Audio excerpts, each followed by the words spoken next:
Waouh! Hello la team, j'espère que vous allez bien. Aujourd'hui, on se retrouve pour une vidéo 100% technique. Comment débuter dans l'investissement immobilier? Souvent, quand on débute dans l'immobilier, on est un peu perdu.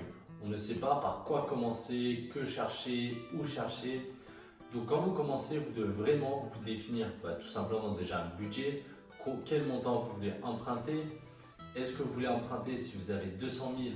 Est-ce que vous préférez acheter deux biens ou un seul bien? Ça, c'est vraiment des questions à vous poser dès le début. Au-delà de ça, également, la question du secteur. Et le secteur sera très important par rapport au prix du mètre carré. Si votre prix au mètre carré est élevé, vous pourrez acheter tout simplement moins de mètres carrés. C'est logique, si vous avez 200 000 euros et que vous achetez dans un secteur où c'est à 5 000 euros le mètre, vous pourrez acheter que 40 mètres carrés. Tandis que si vous achetez dans un secteur où c'est à 1 000 euros le mètre carré, vous pourrez acheter éventuellement un immeuble de 200 mètres carrés avec 4 appartements de 50 mètres carrés.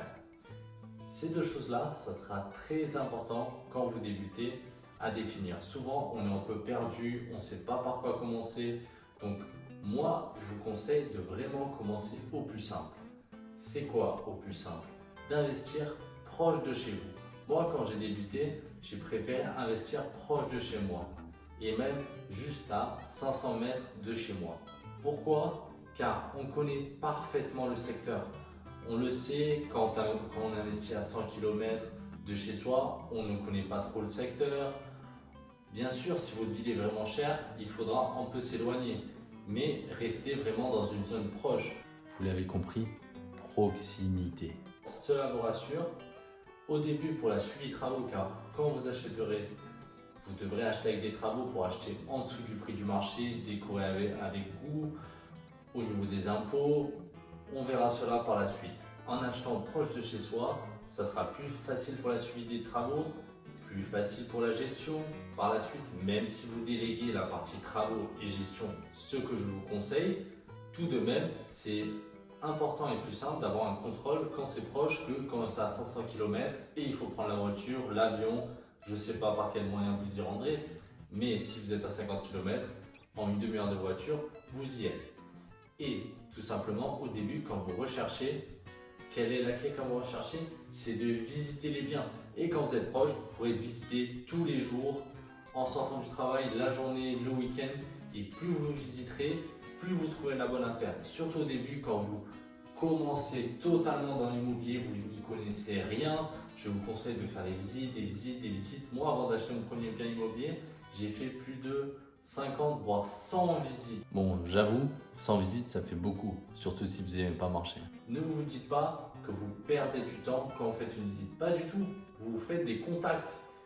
Et des contacts qui, potentiellement, plus tard ou dans de prochains achats ou lors de votre premier achat, vous enverront des bonnes affaires. Donc c'est très important de se faire un gros réseau quand vous débutez. Vraiment, les choses à retenir, c'est définissez-vous un secteur précis où investir, définissez vraiment dans quel bien vous voulez investir, un studio, un immeuble, un T2, T3, et quel mode d'exploitation vous voulez y faire. Même si bien sûr, même si vous voulez faire de la location meublée à l'année, ensuite bien sûr, rien ne vous empêche de le basculer en location courte durée, en colocation, en location vide, même si c'est moins avantageux pour les impôts. Pas de panique avec les impôts, vous n'en payerez pas. Moi, en location vide, c'est sûr que vous n'aurez rien à faire. Ça sera de l'immobilier vraiment passif à 100%. Et le conseil que je peux vous donner, c'est acheter en dessous du prix du marché. 10-15%, c'est vraiment pas mal. Si vous voulez revendre, vous pouvez revendre vite. Vous pouvez récupérer ce que vous avez investi, voire avec une petite plus-value. Et également, le critère que j'aime bien, c'est 10% de rentabilité en location longue durée. Bien entendu, selon les secteurs, ce n'est pas vraiment possible.